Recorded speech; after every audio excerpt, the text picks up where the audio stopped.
Coucou les loulous, j'espère que vous allez bien. Moi ça va, ça fait longtemps. Hein. Non. J'ai eu partiel là pendant toute la semaine dernière. Du coup, j'avais pas forcément le temps de parler en fait sur les réseaux. Je me suis concentrée sur mes partiels. Mais bon, I'm back.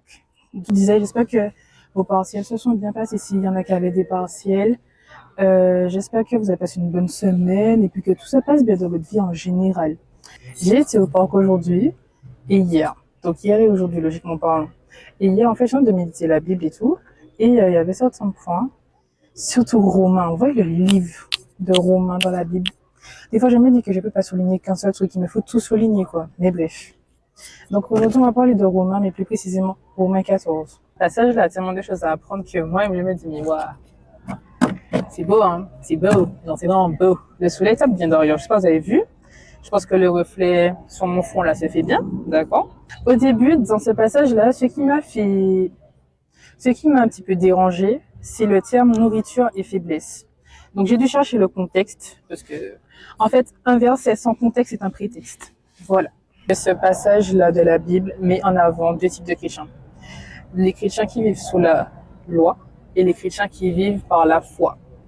Les chrétiens qui vivent sous la foi majoritairement, je parle en majorité en fait, reconnaissent que Dieu est venu tout abolir, qu'il n'y a plus de jours sacrés, de nourriture à manger, quoi que ce soit. Tous les rituels qui se faisaient avant, il n'y a plus besoin de ça parce qu'on peut avoir directement accès par lui, par la foi en fait. Et c'est là. Tandis que la majoritairement les chrétiens qui restent sous la loi le font parce qu'ils se rendent compte qu'en effectuant cette loi-là et ces rituels-là, ils pourront se reconnecter avec Dieu. Tandis que le sacrifice de Dieu, en fait, il n'inclut aucun rituel. C'est-à-dire que le voile a été déchiré. Quand il est mort, en fait, quand ils l'ont tué, le voile s'est déchiré. C'est-à-dire que il n'y avait plus de séparation entre l'homme et Dieu. Par le biais de Jésus-Christ, on a accès directement à Dieu. Ça, c'est un petit rappel, voilà, un petit contexte et une petite amorce, en fait. Dans le passage, il n'est en aucun cas dit qu'un des deux, en fait, vit pour Satan. Quelqu'un qui vit sous la loi respecte des dogmes, il respecte des doctrines, il respecte cela, mais en fait, il le fait pas juste comme ça, quoi que ce soit, il le fait pour le Seigneur. Tandis que celui qui vit par la foi, il vit par la foi tous les jours en essayant de plaire à Dieu. Il n'y a pas de jours qui sont plus importants que d'autres pour lui. Et la loi, il le fait pour Dieu, en fait. Et celui qui vit sous la foi, il le fait pour Dieu. Les deux ont la même intention, c'est plaire à Dieu. Et je voudrais mettre l'accent sur ça. Quand j'ai commencé à comprendre quelle est la place de l'aliment et de la faiblesse, c'est pas une question de faiblesse. C'est-à-dire qu'il ne sait pas dire, quelqu'un qui est faible. Non. Il parle juste d'une personne qui suit toujours des doctrines de la loi. Des doctrines tout court. Vous voyez? Moi, j'aime bien comment le passage commence. Parce que moi, je veux pas lire que Romains 14 une partie, mais genre tout le texte. Romains 14, nous met en garde. C'est-à-dire qu'il nous met en garde et nous donne un comportement à avoir. Un chrétien qui est solide dans sa foi ne doit pas mépriser un chrétien qui ne l'est pas. J'explique pourquoi. Parce que non seulement en faisant ça, tu vas, tu vas transmettre une mauvaise image de Dieu. Au lieu de montrer que quand il échoue, quand il a du mal à apprendre certaines choses, quand il ne fait pas de distinction entre le bien et le mal, que tu lui montres que ok, c'est ok, genre c'est ok que tu n'arrives pas à voir, c'est ok que tu n'arrives pas à comprendre, laisse-moi t'aider, laisse-moi t'épauler, viens on médite plus, viens on essaie de comprendre ce qui se passe. De nos jours, j'ai l'impression que les chrétiens oublient ce fameux petit verset, parce que n'oubliez pas le verset qui dit, on va à Matthieu 7:3. Tu regardes le bout de paille qui est dans l'œil de ton frère, mais le tronc d'arbre qui est dans ton œil, tu ne le remarques pas. Tu ne t'occupes pas de tes affaires, mais tu es vif dans ce qui concerne, en fait, la critique de l'autre. Tu es vif dans le fait de critiquer ton frère. Tu es vif dans le fait de le mépriser, de le rabaisser. Pourquoi ça? L'échec révèle beaucoup de choses. Et pour moi, ça met en avant deux types de personnes. On a la personne qui critique et celle qui conseille. Comment reconnaître la personne qui critique? Elle va relever vos défauts. Elle va relever tous vos défauts. Croyez-moi, les amis. Elle va relever vos défauts, vos échecs, afin de vous accuser et vous rabaisser. Ça, c'est son mécanisme direct. Oui, on a appris avec la psycho, le direct, indirect. Donc ça, c'est le mécanisme direct, du coup. Directement, elle va prendre vos défauts, elle va les mettre en avant pour vous rabaisser, mais un truc vraiment plus implicite. C'est ça qu'il faut apprendre un petit peu à discerner un peu et à comprendre le pourquoi. Il y a des pourquoi qu'il faut essayer de comprendre et des pourquoi sur lesquels il faut mettre l'accent et il faut réfléchir. Pour moi, ce sont des personnes qui indirectement ont un cœur double, déjà. Et deux, ça révèle un petit peu comment elles vont. intérieurement. Je ne dis pas ça en mode, elle voit, et puis je suis en mode, ouais, toi tu vas mal. Non, non, non, non, non. Je ne suis pas là pour ça. Je ne suis pas là pour critiquer le combat des gens ou bien même minimiser vos luttes. Chaque lutte est importante, chaque lutte a son lot de souffrance en fait. Donc voilà. Les personnes qui, ils se voient à travers vous en fait. Ils voient comment ils sont à travers vous. Sauf qu'ils oublient qu'ils vous parlent à vous quoi. C'est-à-dire que je ne dis pas qu'elles sont légitimes de parler comme ça parce qu'elles ont le combat, pas du tout en fait. Je ne suis pas d'accord avec ça. C'est-à-dire que les traumas des autres ne doivent pas être une blessure. C'est-à-dire que ce n'est pas parce que tu as des traumas que tu es dans le droit de me blesser. Si tu me blesses une fois, deux fois, trois fois, que je te le dis une fois, deux fois, trois fois, et que tu continues en ayant une pleine conscience, et même, en fait, à bout d'un moment, je pense qu'il faut savoir reconnaître aussi on doit changer, qu'on doit évoluer, qu'on doit en fait juste grandir. En fait, si tu dois te couper du monde pour pouvoir apprendre, tu vas te couper du monde pour pouvoir apprendre. Il y a eu ce premier cas-là, et pour moi, le deuxième cas, ça c'est courant dans les relations amicales, mais d'ailleurs c'est très dangereux, je dirais. C'est-à-dire qu'il y a des personnes qui voient en fait de quoi vous êtes capable, des personnes qui savent de quoi vous êtes capable et ça leur fait peur. Parce que du coup, eux, ils vont passer pour rien du tout, ils vont être faibles, vont peut être perçus comme des personnes fortes. Et du coup, ils vont chercher à vous rabaisser en permanence. Et pour ce faire, ils vont utiliser votre histoire, vos défauts, vos échecs, vos luttes.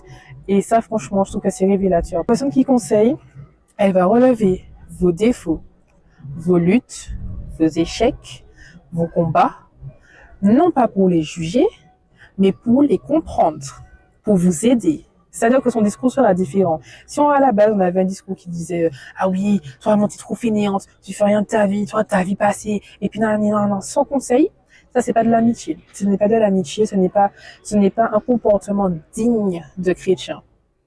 Parce que pour moi, un chrétien est un chrétien sage. Un chrétien sage est un chrétien qui conseille. Un chrétien qui aime, un chrétien qui accueille, un chrétien qui comprend, un chrétien en fait qui sait en fait quoi dire. Et en fait, peut-être qu'il ne peut pas savoir quoi dire, mais en tout cas, il ne reste pas dans un état de jugement.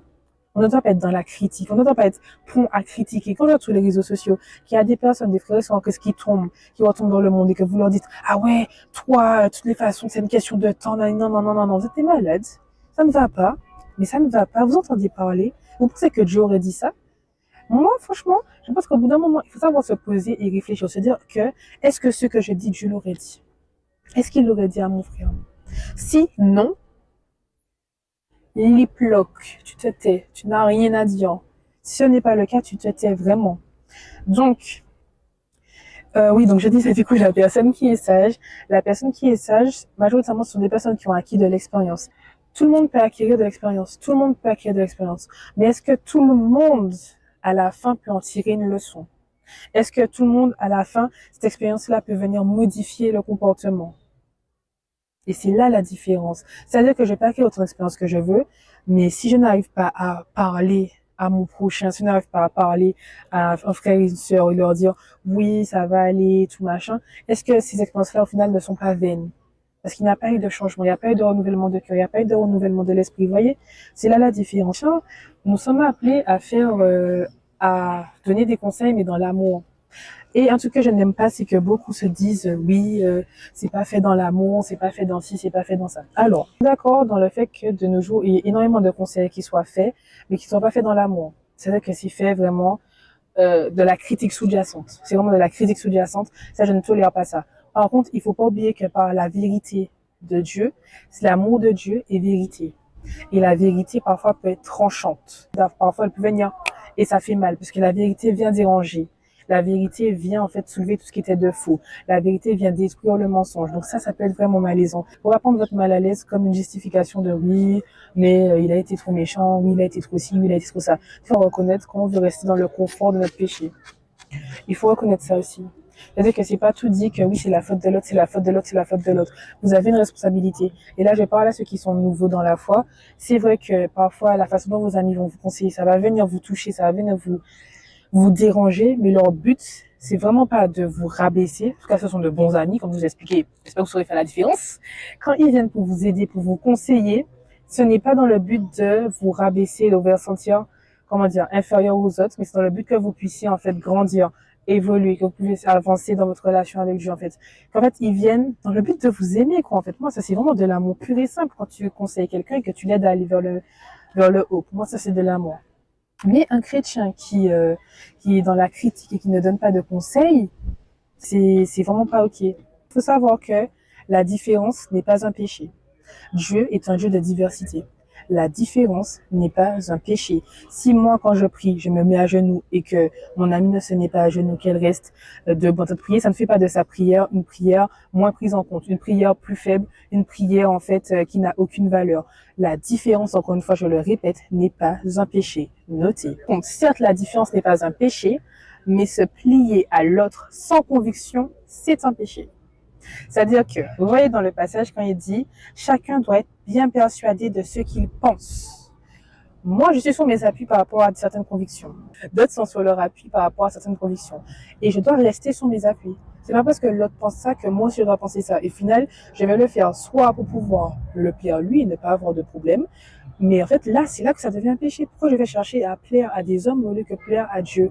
Le problème n'est pas la différence. Hein. Le problème, c'est de se conformer pour pouvoir remplir les critères d'un humain. On ne va jamais remplir les critères d'un être humain. L'être humain est tout le temps en changement et éternellement satisfait. Tandis que le Dieu qu'on sert, lui, en fait, il nous aime inconditionnellement. La force du mot inconditionnel montre que peu importe ce que je fais, Dieu va toujours m'aimer. Ça ne doit pas devenir une excuse. Sachez qu'une parole et... Comment dire ça? Il y a un mot qui disait ça. Quelqu'un qui vous reprend sans vous donner de conseils, de solutions, pour moi, ça sert à rien. Genre, c'est juste de la méchanceté gratuite. Genre, tu conseilles, mais tu n'as rien au final. Comme finalité, tu ne dis rien de spécial. À quel moment, en tant que chrétien, nous sommes appelés à nous mépriser les uns les autres? En aucun cas. En aucun cas. Le comportement qu'on devrait avoir, c'est au contraire, aider l'autre, l'équiper. Et vous savez pourquoi? Parce qu'en fait, à la fin, que celui qui a eu des jours sacrés et d'autres qui n'aient pas eu de jours sacrés, ou bien des aliments qu'il peut manger, d'autres qui n'aient des aliments qu'il ne peut pas manger, les deux, en fait, paraîtront devant Dieu. Les deux paraîtront devant Dieu à la fin et devront répondre de leur acte. On est devant Dieu. C'est-à-dire qu'à la fin, ils ne se retrouvent pas devant vous. Donc, j'aimerais terminer en disant que j'ai écrit la conclusion. Pour que ça vienne, les mots viennent. Je ne sais pas comment les mots doivent venir, je vous avouerai. Ok, nous sommes des humains, nous faisons des erreurs, ça c'est un fait, je ne dis pas non. Mais que l'erreur ne soit pas un mode de vie, que l'erreur ne soit pas une excuse pour ne pas changer, que l'erreur ne soit pas une excuse en fait pour rester dans la médiocrité. C'est-à-dire que c'est ça que je ne veux pas. C'est-à-dire que vous pouvez être des chrétiens qui sont fermes dans la foi, pardon, mais c'est pas parce que vous êtes ferme dans la foi que vous comptez plus que les autres. C'est pas parce que vous êtes ferme dans la foi que vos prières ont plus de valeur que les autres, en aucun cas. Un chrétien ferme dans la foi a des responsabilités, c'est-à-dire aider son frère ou sa sœur, aider son frère et sa sœur, réconforter, conseiller. En tout cas, il a une responsabilité. C'est-à-dire qu'on va venir vous poser des questions, on va venir vous demander votre avis. Des fois, vous allez devoir rediriger des personnes, même des fois, vous n'avez pas de réponse. Et c'est ok. Je suis d'accord que parfois, ces responsabilités-là sont lourdes. Ces responsabilités-là sont lourdes parce que vous êtes des humains. C'est pourquoi que c'est important d'avoir une vie de prière. Parce que des fois, quand c'est trop lourd, vous dites, oh là là, Seigneur, j'ai pas les épaules, c'est trop lourd. Je comprends. Parce que nous sommes des humains au final. On n'a pas la force de Dieu. Nous sommes que des simples humains. N'oublions pas que nous sommes que des simples humains. Et dans ces moments-là, vous savez que vous avez trop sur vos épaules. Allez courir dans votre lieu secret, parler à Dieu. Parce qu'en fait, qu'est-ce qu'il dit? Il dit, venez à moi, vous tous qui êtes, fatigués, et je vous donnerai, j'allégerai votre fardeau. Je veux que je trouve le verset. Je ne l'ai pas totalement, il faut que je trouve le verset, je vais vous l'afficher. Mais en gros, venez à Dieu, vous êtes fatigué, déposez-toi à lui. Déposez-toi à ses pieds. C'est-à-dire que, ok, on travaille pour Christ, ok, on est des disciples de Christ, on est des serviteurs de Christ et tout, on travaille, mais en aucun cas, il veut qu'on travaille, genre jusqu'à l'épuisement, quoi que ce soit, mais pas du tout. En fait, il veut qu'on fasse notre part et qu'on lui remette après quand c'est trop lourd. C'est littéralement ça. C'est-à-dire que parfois, il permet même que ce soit lourd, en fait, sous vos épaules, que vous compreniez que vous ne pouvez pas tout gérer tout seul. Que vous ne pouvez pas, en fait, avoir tout le temps la science infuse. Vous n'êtes pas Dieu. C'est lui qui est censé être au contrôle. Donc, mes chrétiens qui sont fermes dans la foi, je suis très fière de vous. Franchement, je le tiens à dire. Si vous continuez malgré tout, vous essayez tous les jours, je suis très fière de vous. Vous n'êtes pas seul. Tout ce que vous faites n'est pas en vain et vous allez y arriver. Dieu est avec vous. Si vous êtes fatigué, vous remettez tout dans les mains de Dieu. Et si Dieu vous appelle des fois au repos, ce n'est pas mauvais. Ce n'est pas un péché si vous vous reposez. D'accord? Ok. Par contre, mes chrétiens qui sont nouveaux, les petits loulous là qui sont nouveaux et tout, c'est ok. Franchement déjà, je suis content que genre t'es nouveau. Sache que c'est vraiment la fête au paradis pour une seule âme. Donc s'il y a plein parmi vous, c'est vraiment la bringue. Donc vraiment en fait, je suis vraiment contente Déjà, les petits nouveaux, du coup, les nouveaux dans la foi, ceux qui viennent tout juste de donner leur vie à Christ, mais qui sont en train d'apprendre les bases ou quoi que ce soit, je suis très fière de vous. Je suis très fière de vous. Je sais que parfois, c'est pas facile. Je sais que parfois, vous pouvez vous sentir seul et que vos luttes, en fait, vous comprenez pas. Est-ce que vous êtes légitime? Vous savez pas quoi faire, le bien, le mal, faut discerner, vous décevez. Je sais, difficile. Ça va aller, ça va aller. Ce sera étape par étape. Au début, je vais pas mentir, c'est difficile, hein. Tuer le vieil homme et tout pour que le nouvel homme soit là. Quand il a dit, ouais, de nouvelles créatures et tout. Quand il a dit toutes choses nouvelles, renouvellement de l'esprit, du cœur. Ça, là, c'est pas des blagues, non? En tout cas, sachez que ce que vous faites là, je le vois et je le prends en compte. Vous n'êtes pas seul, vos cris ne sont pas en vain, vos larmes ne sont pas en vain, Dieu vous voit. Et si vous avez perdu des relations parce que vous avez choisi Christ, eh bien, c'est ok. C'est ok. Franchement, je dirais pas que c'est ok, c'est facile à vivre. Des fois, c'est vraiment pas facile à vivre. Et franchement, je suis de tout cœur avec vous. Je vous envoie vraiment beaucoup d'amour. Si Christ a permis que ces personnes-là ne soient plus dans votre vie, ce n'est pas pour rien. Vous n'êtes pas seul. Vos luttes ne sont pas vaines. Je le répète encore une fois parce que vous êtes important. Vous essayez tous les jours. Continuez d'essayer. N'abandonnez pas. Continuez, continuez, continuez. Je sais que c'est facile à dire, mais en fait, continuez. Je sais que c'est facile à dire, que ça paraît lambda ou quoi que ce soit. Je suis passée par là. Les débuts de la foi, c'était très compliqué. C'est-à-dire que ce soit le rejet, que ce soit les insultes, que ce soit l'incompréhension et qui, au final, se retrouve pas de l'agressivité. Je suis passée par là. Mais en fait, le plus important que vous posez comme question, c'est est-ce que vous le faites? Ou qui vous le faites, en fait? Voilà. Des fois, quand c'est dur, arrêtez-vous franchement. Asseyez-vous et puis vous dites-vous, mais pour qui je le fais?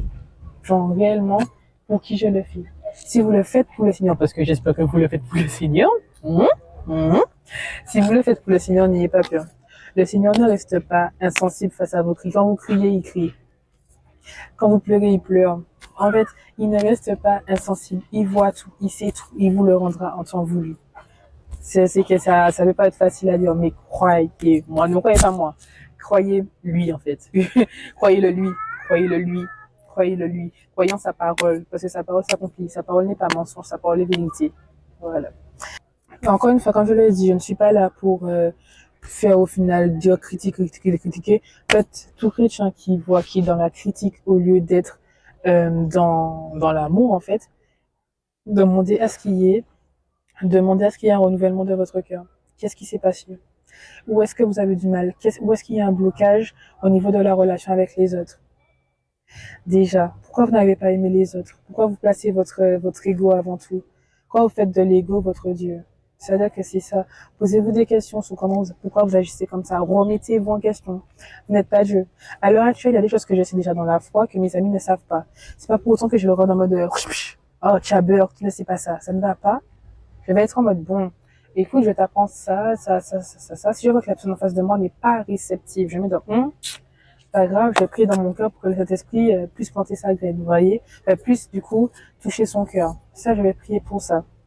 Mais si je vois que ce sont des amis que j'ai déjà conseillés, qui savent, qui ont conscience, là, je vais leur dire, bon, les copains, là, tu t'endors toi-même, genre tu te mets dans un coma continuel, et tu sens ça que c'est ok. Là, et là, je vais pas être ma façon de parler ne va pas être pareille. C'est-à-dire que ma façon de parler ne va pas être identique comme mon ami, en fait, il est en train d'apprendre, et comme mon ami sait, et puis il veut pas sortir d'une situation compliquée. Ah non, là, on va pas s'entendre. Là, il y a une différence, en fait. Donc, c'est ça. Faut savoir se laisser guider par l'amour. Faut savoir être un être d'amour. Faut savoir refléter l'amour de Dieu. Donc voilà, j'espère que ça vous a édifié. J'espère que ça a pu aussi apporter des réponses à ceux qui n'en avaient pas. Et puis voilà, hein. Donc bon, on se retrouve pour une prochaine petite vidéo. Portez-vous bien. Portez-vous bien. Beaucoup d'amour, beaucoup de grâce, beaucoup de bénédiction. Et puis, God bless you. God bless you. Bisous.